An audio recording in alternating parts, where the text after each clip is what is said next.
ரவிக்குமார் என்ன சொல்லியிருக்காருன்னா, நாங்கள் ஆட்சி அதிகாரத்தில் பங்கு கேட்க மாட்டோம்னு சொல்லியிருக்காரு சார். அதை இப்போ சொல்றதுக்கான காரணம் என்ன? 2026ஆம் ஆண்டில் அதற்கான வாய்ப்பு இல்லை. திராவிட முன்னேற்ற கழகம் இங்கே வெற்றி பெற்று ஆட்சியை அமைக்கும். நீங்கள் பார்த்துருப்பீங்க, எல்லா கம்பெனியும் வந்து ப்ரோச்சர் எடுத்து பார்த்தீங்கன்னா அவங்களுக்கான கம்பெனிக்கான விஷன் என்ன, மிஷன் என்னன்னு எழுதியிருப்பாங்க. அது மாதிரி எங்கள் விடுதலை சிறுத்தையுடைய விஷன் என்ன அப்படின்னா, கடைசி மனிதனுக்கும் ஜனநாயகம், எளிய மக்களுக்கும் அதிகாரம். அதுக்கு அவர் மிஷன் என்ன வைக்கிறாருன்னா, ஆட்சியிலும் பங்கு அதிகாரத்திலும் பங்குன்றார். தேர்தல் அரசியல் நம்ம இருக்கிறோம், அப்போ நம்ம பங்கு கேட்கணும். ஆட்சியிலும் பங்கு அதிகாரத்திலும் பங்கு. அதற்கான ஆக்ஷன் பிளான் என்ன அப்படின்னு பார்த்தா, இது கூட தலைவர் ஆரம்பத்தில் வந்து 90ல் வைக்கும்போது எப்படி வைத்தாருன்னா, அடங்க மறு, அத்து மீறு, ஆயுதம் ஏந்து, திமிரி எழு, திருப்பி அடின்னு வைத்தார். 5 வகையான கட்டளை மீது வைத்தார். திடீர்னு வந்து நாங்கள் நல்லக்கண்ணு ஐயாவைத்தான் நாங்கள் முதல்வர் வேட்பாளர் அறிவிக்கிறதுக்கு எல்லாம் பேசி இருக்கும்போது திடீர்னு வந்து விஜயகாந்த் அறிவிக்கப்பட்டார். அது ஒன்றும் தவறில்லை. இதுதான் விஜயகாந்த் அவர்களுக்கு திடீர்னு உடல்நிலை சரியில்லாமல் போனது. ரெண்டாவது, அந்த மக்களை கூட்டணி உருவான காலகட்டம் ரொம்ப குறுகிய காலகட்டம், அது ஃபெயிலியர் ஆயிடுச்சு. அவங்க கொள்கை எப்படின்னா, இப்போ நமக்கு கொள்கை இருக்குது, அவங்களுக்கு கொள்கை என்னன்னா மத்தியில் கூட்டாட்சி, மாநிலத்தில் சுயாட்சி. இங்கிட்டு பார்த்தா விஜய் திடீர்னு ஒரு கட்சி ஆரம்பிக்கிறாரு.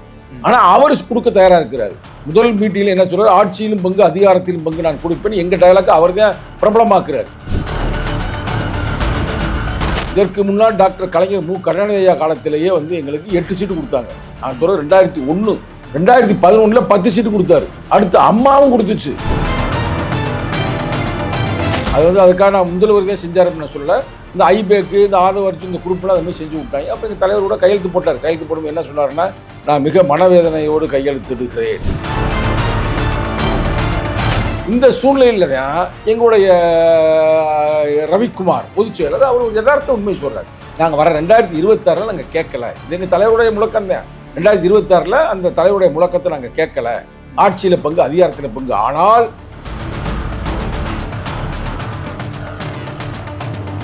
இப்போ இருக்கிற இந்த சூழ்நிலையில் நாங்கள் வந்து ஒரே நோக்கம்தான், வர்ற தேர்தலில் வந்து அதிகமான சீட்டுகளை கேட்போம். இப்போ வந்து உங்களோட மிஷன் அந்த மாதிரி சொல்லியிருக்கீங்க சார். இப்போ ஃபியூச்சர்லையும் திமுக கிட்ட இருந்து உங்களுக்கு இந்த ஆட்சி அதிகாரத்தில் பங்கு இல்லைன்னா உங்களோட நிலைப்பாடு என்ன?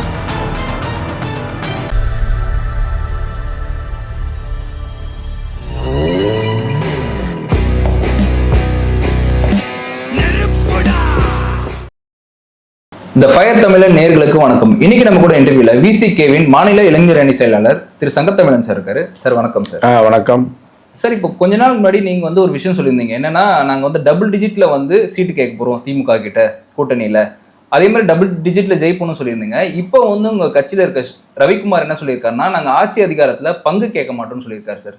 அதை இப்போ சொல்றதுக்கான காரணம் என்ன? அதாவது ஒரு கட்சியாக இருந்தாலும் சரி, இல்லை ஒரு கம்பெனியாக இருந்தாலும் சரி, அதுக்கு வந்து விஷன் மிஷன்லாம் தேவை. நீங்கள் பார்த்துருப்பீங்க, எல்லா கம்பெனியும் வந்து ப்ரோச்சர் எடுத்து பார்த்தீங்கன்னா அவங்களுக்கான கம்பெனிக்கான விஷன் என்ன, மிஷன் என்னன்னு எழுதியிருப்பாங்க. அது மாதிரி எங்கள் விடுதலை சிறுத்தையுடைய விஷன் என்ன அப்படின்னா, கடைசி மனிதனுக்கும் ஜனநாயகம், எளிய மக்களுக்கும் அதிகாரம். கடைசி மனிதன் அப்படின்றது ஒரு சிங்குலர், ஒரு தனிப்பட்ட ஒரு மனிதனாக இருந்தாலும் கூட அவனுக்கான அதிகாரங்கள் கிடைக்கணும். கடைசி மனிதனுக்கு ஜனநாயகமும் கிடைக்கணும். அதே மாதிரி அந்த மக்களுக்கு புளூரல்ல அவங்களுக்கான அதிகாரமும் கிடைக்க வேண்டும். அதுக்காக எங்கள் தலைவர் அந்த காலத்திலே கட்சி ஆரம்பிக்கும் பொழுது கடைசி மனிதனுக்கும் ஜனநாயகம், எளிய மக்களுக்கும் அதிகாரம், இதெல்லாம் வந்தால் தான் நம்முடைய இலக்கு என்ன இலக்கு அப்படின்னா, சாதி ஒழிப்பை மக்கள் விடுதலையும் உருவாக்க முடியும் அப்படின்னு கொண்டு வந்தார். அதுக்கு அவர் மிஷன் என்ன வைக்கிறாருன்னா, ஆட்சியிலும் பங்கு அதிகாரத்திலும் பங்குன்றார். தேர்தல் அரசியல் நம்ம இருக்கிறோம், அப்போ நம்ம பங்கு கேட்கணும். ஆட்சியிலும் பங்கு அதிகாரத்திலும் பங்கு. அதற்கான ஆக்ஷன் பிளான் என்ன அப்படின்னு பார்த்தா, அதுதான் அடங்க மறு, அத்துமீறு, திமிரி எழு, திருப்பி அடி அப்படின்பது. அந்த முழக்கம் நீங்கள் கேள்விப்பட்டிருப்பீங்க. அது ஒரு ஆக்ஷன் பிளான் தான். இது கூட தலைவர் ஆரம்பத்தில் வந்து 90ல் வைக்கும்போது எப்படி வைத்தாருன்னா, அடங்க மறு, அத்துமீறு, ஆயுதம் ஏந்து, திமிரி எழு, திருப்பி அடின்னு வைத்தார். 5 வகையான கட்டளை மீது வைத்தார். 5 அந்த பஞ்சசீல கொள்கைகள் மாதிரி வச்சார். ஆனால் கால சூழ்நிலை வந்து ஆயுதம் ஏந்துதல் அப்படின்னு வைக்கிறது ஒரு ஜனநாயக அரசியலில் சரியாக இருக்காதுன்னு அதை எடுத்துடுறாரு. நீ ஆரம்ப காலகட்டத்தில் பார்த்தீங்கன்னா இதே மாதிரி டைலாக் போடுவாங்க. நிறைய பேர் கட்சியில் இருக்கவே தெரியாது. அடங்க மறு, அத்துமீறு, ஆயுதம் ஏந்து, திமிரி எழு, திருப்பி அடி அப்படின்றதே முழக்கமே. ஏன் அதை எடுக்கிறாருன்னா, ஜனநாயகத்தில் நம்ம வந்து தேர்தல் நோக்கி வந்துட்டோம். ஏன்னா புரட்சி அம்பேத்கர் நம்ம உள்வாங்கி களமாடுறான். அப்போ ஆயுதம் என்பது இங்கே சரிப்பட்டு வராது. ஏன்னா அம்பேத்கரே சொல்லியிருக்கிறாரு, ஆயுதத்தை இழந்ததால் தான் நாம் அடிமையானோம்னு சொல்லியிருக்கிறாரு. இருந்தாலும் ஆயுதம் வந்து சரிப்பட்டு வராது. அந்த ஆயுதம் தான் வாக்கு மாறுது. வாக்குகளே ஒரு ஆயுதமாக தானே. ஒரு மனிதன் ஒரு ஓட்டுன்னு கொடுக்குறோம்ல. இப்போ நம்ம அதை நோக்கி நம்ம களத்தில் இப்போ பயணித்து கொண்டு இருக்கிறோம். இந்த சூழலில் வந்து நாங்கள் வந்து 2006 நாங்கள் சொன்ன முழக்கம்தான். அதாவது முழக்கமாக வச்சு மக்களில் கூட்டணியாக இருக்கும் பொழுது ஆட்சியில் பங்கு கொடுப்போம், அதிகாரத்தில் பங்கு கொடுப்போம்னு நம்ம உருவாக்கி ஒரு செயல்பட்டோம். அது வெற்றி பெறலை. அதான் யதார்த்தது. காலமும் பத்தலை. திடீர்னு வந்து நாங்கள் நல்லக்கண்ணு ஐயாவைத்தான் நாங்கள் முதல்வர் வேட்பாளர் அறிவிக்கிறதுக்கு எல்லாம் பேசி இருக்கும்போது திடீர்னு வந்து விஜயகாந்த் அறிவிக்கப்பட்டார். அது ஒன்றும் தவறு இல்லை. இதுதான் விஜயகாந்த் அவர்களுக்கு திடீர்னு உடல்நிலை சரியில்லாமல் போனது. ரெண்டாவது இந்த மக்களில் கூட்டணி உருவான காலகட்டம் ரொம்ப குறுகிய காலகட்டம், அது ஃபெயிலியர் ஆயிடுச்சு. அப்போ ஆட்சியிலையும் பங்கு வேணும், அதிகாரத்திலையும் பங்கு வேணும் என்பது ஒரு அரசியலில் முக்கியமான எங்களுடைய மிஷன். அதை வந்து இப்போ திமுகட்ட வந்து நம்ம கேட்கல. திமுக கொடுக்குற நேரத்தை அந்த கொடுக்குற ஐடியாலும் இல்லை இந்த எலெக்ஷன்ல. அவங்க மொத்தத்திலே அவங்க அதிகாரத்தை பகிர்ந்து கொடுக்க அவங்க தயாராக இல்லை. ஏன்னா அவங்க கொள்கை எப்படின்னா, இப்போ நமக்கு கொள்கை இருக்குது, அவங்களுக்கு கொள்கை என்னன்னா மத்தியில் கூட்டாட்சி, மாநிலத்தில் சுயாட்சி, நாங்களே ஆட்சியை புரிவோம் அப்படின்ற மாதிரி இருப்பாங்க. அதுக்கு வரலாம் நீங்கள் பார்த்துருப்பீங்க. கடந்த முறை இதற்கு முன்னால் வந்து திமுக வெற்றி பெற்றிருக்கும் பொழுது டாக்டர் கலைஞர் கருணாநிதி அவர்கள் மைனாரிட்டி ஒரு அரசாகத்தான் இருந்துச்சு. அந்த காலத்தில் வந்து யார் பாமக ஆதரவாக இருந்துச்சு, காங்கிரஸ் ஆதரவாக இருந்துச்சு. ஆனால் அப்பயே ஆட்சியில் பங்கு கொடுக்கல. அது பழைய வரலாறு. அப்போ அவங்களுடைய கான்செப்ட் அந்த கான்செப்டில் இருக்குது. அப்போ வந்து இதை வந்து இப்போ கேட்கல என்றாலும் கூட கொடுக்க யார் ரெடியாக இருக்கா அப்படின்னு பார்த்தா இப்போ தானே ஏடிஎம்கே வந்து பிஜேபியோட சேர்ந்துருக்குது. அப்போ தனியாக தானே இருந்தார். இவராவது ஆளுங்கட்சி, அவர் எதிர்கட்சி. அப்போ அவராவது சொல்லியிருக்காம்ல, எங்களை கூப்பிட்டாங்க, அழைத்தார்கள், ஆனால் ஆட்சியில் பங்கு அதிகாரத்தில் பங்குன்னு அவங்களும் சொல்ல தயாராக இல்லை. ஏன்னா திமுக அதிமுக ஆல்மோஸ்ட் எல்லாம் ஒரே கட்சி தானே, பெருசாக டிஃப்ரெண்ட் இல்லை. ஆனால் பிஜேபியோட போய் யார் சேர்ந்தா நம்ம அதை எதிர்ப்போம். திடீர்னு இப்போ பிஜேபியோட போய் சேர்ந்துட்டாங்க, ரைட்டா? இங்கிட்டு பார்த்தா விஜய் திடீர்னு ஒரு கட்சி ஆரம்பிக்கிறாரு. ஆனால் அவர் கொடுக்க தயாராக இருக்கிறாரு. முதல் மீட்டிங்கில் என்ன சொல்றாரு, ஆட்சியிலும் பங்கு அதிகாரத்திலும் பங்கு நான் கொடுப்பேன். எங்க டயலாக் அவர் தான் பிரபலமாக்குறாரு. ஆனால் இப்போ அவர் வளர்ந்து வர்ற கட்சி, கரெக்டாக அதை நம்ம நம்ப முடியாது. அவர் பின்னாடி யார் இயக்குறாங்க என்பது தெரியவில்லை. இதை நான் யதார்த்தத்தை சொல்கிறேன், அவரை கொச்சப்படுத்தலை, இதான் யதார்த்தம். இந்த சூழ்நிலை வந்து நம்ம திமுக கேட்டால் கொடுப்பாங்களா? ஏன்னா இதற்கு முன்னால் டாக்டர் கலைஞர் கருணாநிதி ஐயா காலத்திலேயே வந்து எங்களுக்கு 8 சீட்டு கொடுத்தாங்க. நான் சொல்கிறேன் 2001. 2011 10 சீட்டு கொடுத்தாரு. அடுத்து அம்மாவும் கொடுத்துச்சு 2016 என்று எண்ணுகிறேன். அந்த அம்மா கொடுத்தாங்க ஏறக்குறைய ஒரு 8-9 சீட்டு, ராசி நம்பர் 9 + 1, அவங்களும் 10 சீட்டு கொடுத்தாங்க. ஆனால் கடந்த தேர்தலில் என்ன பண்ணிவிட்டாங்க, டக்குன்னு ஐபேக்கு அந்த பேக்கு இந்த பேக்குன்னு சொல்லி 6 சீட்டு ஆக்கிட்டாங்க. 6 சீட்டு நீங்களும் ஒன்றுதான், மதிமுக ஒன்றுதான், நீங்களும் ஒன்றுதான், கம்யூனிஸ்ட் ஒன்றுதான், 6 கொடுப்போம் அப்படின்ற மாதிரி அது ஒரு சூழ்ச்சி வலையை வந்து பின்னப்பட்டது. அது வந்து அதுக்காக நான் முதல்வர் தான் செஞ்சார் அப்படின்னு நான் சொல்ல. இந்த ஐபேக்கு இந்த ஆதவர்ச்சி இந்த குரூப்லாம் அது மாதிரி செஞ்சு விட்டாங்க. அப்போ எங்கள் தலைவர் கூட கையெழுத்து போட்டார். கையெழுத்து போடும்போது என்ன சொன்னார்னா, நான் மிக மனவேதனையோடு கையெழுத்திடுகிறேன். எப்படி புரட்சி அம்பேத்கர் வந்து பூனா ஒப்பந்தத்தின் டயத்தில் கையெழுத்து போட்டாரோ, கையெழுத்து போடும்போது என்ன சொல்கிறார், பூனா ஒப்பந்தம் கையெழுத்து போடும் என்ன மனவேதனையோடு கையெழுத்திடுறேன் புரட்சி அம்பேத்கர் கையெழுத்து போடுறாரு. அதே மாதிரி இவரும் அந்த டைலாக் சொல்லிதான் அண்ணா அறிவாலயத்துக்கு முன்னாடி கையெழுத்து போடுறான்னு வச்சுங்களேன். அப்போ நம்ம ஒரு கட்சி நடத்துகிறோம், இளைஞர்கள் நம்ம நம்பி இருக்கிறாங்க. இன்னைக்கு தமிழ்நாட்டில் பல இளைஞர்கள், பலதரப்பட்ட இளைஞர்கள் நம்ம விடுதலை சித்தி நோக்கி தலைவர் நோக்கியே வர்றாங்க.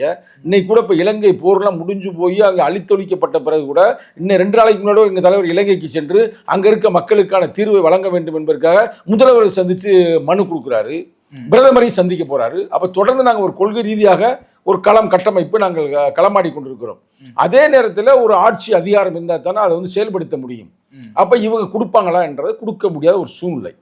இந்த சூழ்நிலையில தான் எங்களுடைய ரவிக்குமார் பொதுச் செயலர் அவர் ஒரு யதார்த்த உண்மை சொல்றாரு. நாங்க வர 2026 நாங்க கேட்கல, இது எங்க தலைவருடைய முழக்கம் தான். 2026 அந்த தலைவருடைய முழக்கத்தை நாங்க கேட்கல, ஆட்சியில பங்கு அதிகாரத்தில் பங்கு, ஆனால் நாங்கள் டபுள் டிஜிட்ல கேட்போம் சொன்னார்ல, பேட்டி நீங்க பார்க்கும்போது சொல்லுவேன். அப்ப டபுள் டிஜிட் என்றால் என்ன அப்படின்னா, அது வந்து 10ஆவும் இருக்கலாம், 11ஆவும் இருக்கலாம், 50 கூட இருக்கலாம், ஏன் 99 வரைக்கும் கூட இருக்கலாம்ல, சரிங்களா? அப்போ நாங்கள் டபுள் டிஜிட்டு கேட்போம், கேட்டு அதில் நாங்கள் வெற்றி பெறுவோம். அப்போ வெற்றி பெறும் பொழுது ஒருவேளை திமுக தனிப்பெரும்பான்மை பெற்றா பிரச்சனை இல்லை. தனிப்பெரும்பான்மை பெறாத பொழுது ஆட்சி அதிகாரத்தை அவங்க அமைக்கும் பொழுது அப்ப என்ன ஆகும்? அப்ப நாங்க ஆதரவு கொடுத்தா தானே அவங்க ஆட்சி அதிகாரத்தை அமைக்க முடியும். அப்ப கூட ஆட்சியில பங்கு அதிகாரத்துல பங்கு கேட்கலாம்ல, அவங்களுக்கு கொடுக்கலாம்ல. நாங்க ரொம்ப தோழமையோடு இருக்கிறதுனால கேட்கக்கூடிய சூழ்நிலையில இல்லை, அவங்க கொடுக்குற சூழ்நிலைக்கு அவங்க வரணும். ஓகே, இல்ல இப்போ ஏன் அது வந்து அவர் சொல்றதுக்கான காரணம் என்ன சார்? இல்ல இப்ப தேர்தல் நெருங்கி கொண்டு இருக்குல்ல. இப்ப விஜய் அங்கிட்டு இருந்து சொல்றாருல்ல, விஜய் வந்து ஆட்சியில் பங்கு அதிகாரம் கொடுக்க நான் தயாராக இருக்கிறேன், இன்னும் சொல்ல போனா நான் துணை முதல்வர் கூட கொடுக்க எங்க அண்ணன் திருமாவளவனுக்கு தயாராக இருக்கேன் அப்படின்ற மாதிரி செய்திகள்லாம் நமக்கு கிடைக்குதுல்ல. அப்ப அது ஒரு காரணம். ஆனா தேர்தலுக்கு டயம் இருக்குது. தேர்தலில் ஒவ்வொரு நாளும் வந்து என்ன மாறும் ஏது மாறும்னு சொல்ல முடியாது. இப்ப இருக்கிற இந்த சூழ்நிலையில நாங்க வந்து ஒரே நோக்கம்தான், வர்ற தேர்தலில் வந்து அதிகமான சீட்டுகளை கேட்போம். அதுவும் குறிப்பாக டபுள் டிஜிட்ல கேட்போம். ஒரு 25 ஒரு 15 கூட 25 வாங்கி வெற்றி பெறலாம். ஏன்னா இப்ப காங்கிரஸுக்கே 25 கொடுக்குறாங்க. இப்ப காங்கிரஸ் வந்து விட எங்க விடுதலை சிறுத்தைகள் வலிமையா இருக்குன்னு எல்லாருக்குமே தெரியும். இப்ப வந்து இந்த கூட்டணியிலே பாத்தீங்கன்னா திமுக அடுத்தபடியாக வலிமையான கட்சி எதுனா விடுதலை சிறுத்தைகள் தான், இரண்டாவது பெரிய கட்சி. அதை நம்ம ஒன்றும் பெருசா இங்க சொல்லணும்னு தேவையில்லை. அந்த கூட்டணியில பெரிய கட்சி விடுதலை சிறுத்தைகள் தான். அப்ப இது வந்து அவங்களுக்கு தெரியணும். அது என்னன்னா இப்ப பீகார் எலெக்ஷன் நீங்க பாத்தீங்கன்னா அது ஒரு ரிசல்ட் வந்து பெரிய ஒரு படிப்பனை அவங்களுக்கு எல்லாம் தெரியணும். ஏன்னா அதுல வந்து அவர் பேர் என்ன, சிராஜ் பஸ்வான், அவர் நல்லா வெற்றி பெற்றிருக்காரு. இப்ப அவர் சேர்ந்தனாலதான் இப்ப வந்து பிஜேபி கூட்டணி வெற்றி பெற்றுச்சுன்னு பரவலா ஒரு செய்தி வெளியில போய்கிட்டு இருக்கு. ஏன்னா அவருக்கு கொடுத்த 29 சீட்ல 19 சீட்டு வெற்றி பெறுகிறார். அது மட்டும் இல்லாமல் அந்த தலித் ஓட்டுகள் பூரா அங்கிட்டு போயிருக்குது. இப்ப கூட எங்க தலைவர் முதல்வரை பார்த்து என்ன சொல்றாருன்னா, முஸ்லிம்களுடைய கைதிகள்லாம் நிறைய பேர் சிறைச்சாலை கிடக்குறாங்க, அவங்களாம் விடுதலை செய்யுங்க அப்படின்னு லெட்டர் கொடுக்குறாரு. ஆக மொத்தம் இஸ்லாமியர்களும் எங்க பின்னாடி நிக்கிறாங்க, தலித்துகள் எங்களுக்கு பின்னாடி நிக்கிறாங்க. எப்படி அங்க வந்து சிராஜ் பஸ்வானுக்கு பின்னாடி நிக்கிறாங்களோ அதுமாதிரி எங்க பக்கம் நிக்கிறாங்க. அப்ப நாங்க யாரோடு இருக்கிறோமோ அதுதான் வெற்றி. ஏன்னா சும்மா நம்மோட வாய் சவுடால பேசல. இப்ப சட்டமன்ற தேர்தல் வெற்றியா நாங்க வந்த பிறகு, அதே மாதிரி நாங்க வந்த பிறகு இவங்க வந்து பாராளுமன்ற தேர்தல் 2 பாராளுமன்ற தேர்தலும் வெற்றியா, அது மட்டுமல்லாமல் உள்ளாட்சி தேர்தல் வெற்றியா. அப்ப தொடர்ந்து ஒரு வெற்றி பெற்று கொண்டிருக்குது இந்த கூட்டணி. அதுக்கு முன்னாடி கூட்டணி நாங்க இல்ல, அப்ப தோத்து போயிட்டாங்க. அது தெரியும். இல்லைன்னா பாவம் டாக்டர் கலைஞர் மு கருணாநிதி அவர்கள் இறக்கும் பொழுதே ஒரு முதல்வராக இறந்திருப்பார். அந்த வாய்ப்பு நாங்கள் இல்லாத ஒரே காரணத்துக்கு அது வாய்ப்பு போயிருது. இதெல்லாம் வந்து சங்கத்தமிழ வந்து ஒரு இது மனசுல கல்லங்க விட இல்லாமல் நம்ம ஓப்பனா பேசுறோம், ரைட்டா? அப்ப எனக்கு இவ்வளவு தெரிஞ்சது வந்து தமிழக முதல்வருக்கு தெரியாம இருக்குமா? இந்த ரிப்போர்ட்லாம் போய் சொல்லாமையா இருப்பாங்க. அதனால வந்து வர்ற தேர்தலில் வந்து எங்களுக்கு எப்படி டபுள் டிஜிட்ல சீட்டு கொடுப்பாங்க, அதைத்தான் எங்க ரவிக்குமார் வலியுறுத்துகிறார். எங்க தலைவர் அதைத்தான் பேசுறாரு.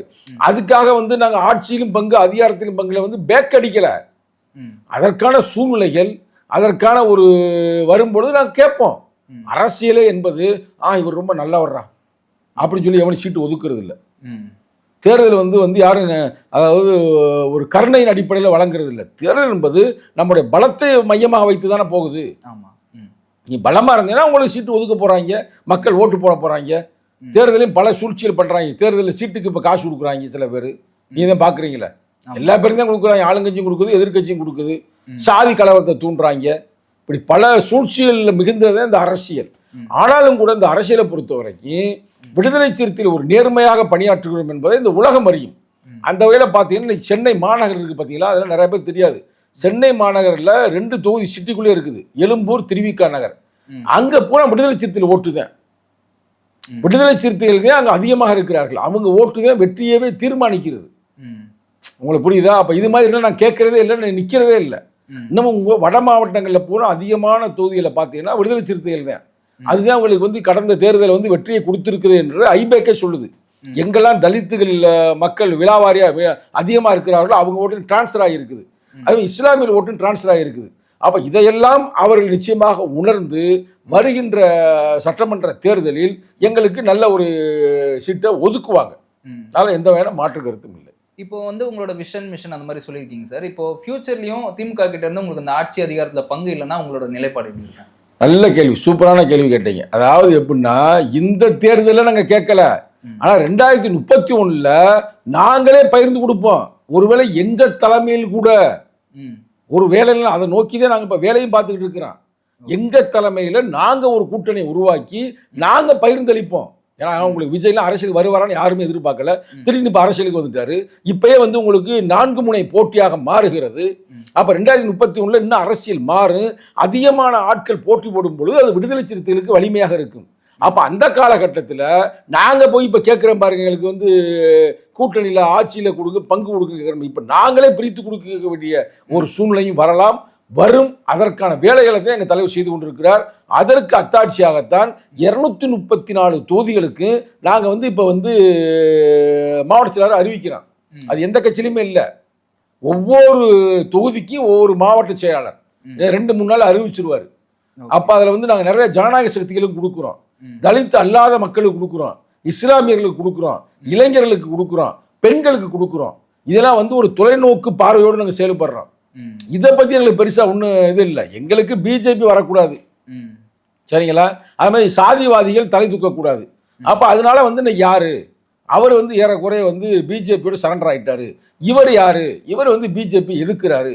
அப்போ இவர் வெற்றி பெறட்டும் தளபதி ஸ்டாலின் ஒரு நல் எண்ணத்தில் நாங்கள் இருக்கிற அரசியலில் கூட.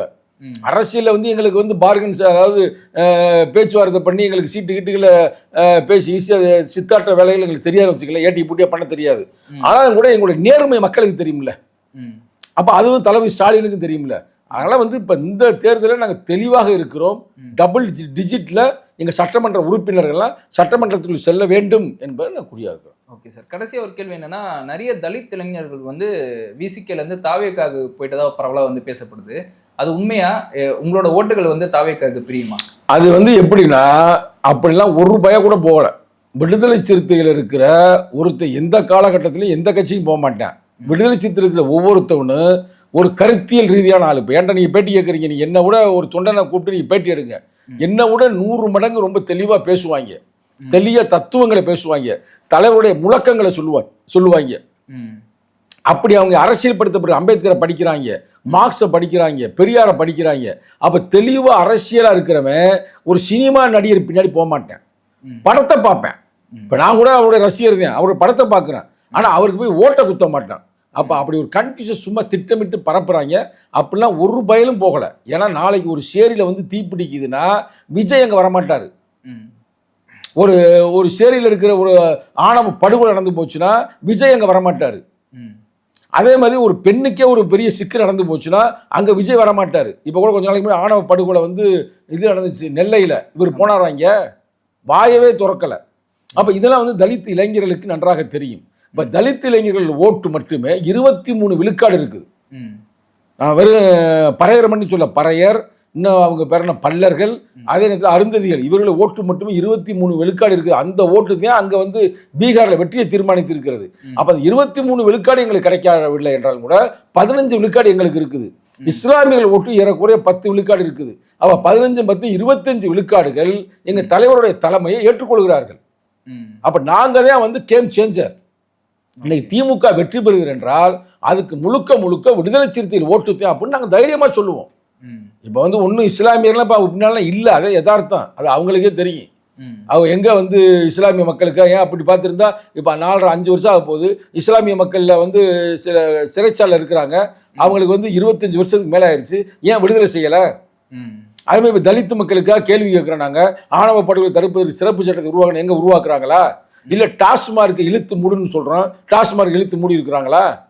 இன்னைக்கு அந்த போராட்டம் நடந்து கொண்டு தானே இருக்குது, நாங்கள் கேட்டுட்டு தானே இருக்கிறேன். அப்போ இதெல்லாம் வந்து மக்களுக்கு ஒரு கோபம் இருக்குது. ஆனால் விடுதலை சிறுத்தைகள் இருப்பதனால அதை வந்து பெருசாக வந்து ஏற்றுக்கொள்ளாமல் அண்ணன் திருமாவளவனே அந்த கூட்டம் இருக்கிறாரு. இதே நான் பேசுகிறது உண்மை, இதான் யதார்த்தம். சரிங்களா? இப்போ நான் வேறு சேனலில் போய் பேச முடியாது. உங்கள் சேனல் நீ தொடர்ந்து நீங்கள் கூப்பிட்றதுனால அதை நான் ஓப்பனாக நான் சொல்கிறேன். இதான் யதார்த்தம். இந்த உண்மைகள் தளபதி ஸ்டாலினுக்கும் தெரியும். அதனால் வர்ற தேர்தலில் வந்து நல்ல ஒரு வலுவான அமைப்பாக இருக்கும். நீங்கள் நினைக்கிற மாதிரி நீங்கள் விஜய் பக்கமோ அங்கிட்டுக்குலாம் எவனும் போக மாட்டாங்க. விஜயோட படத்தை பார்ப்பாங்களே தவிர எவனும் ஓட்டை குத்த மாட்டேன். ஓகே சார், உங்களோட நேரத்துக்கும் கருத்துக்கும் நன்றி சார். நன்றி, வணக்கம்.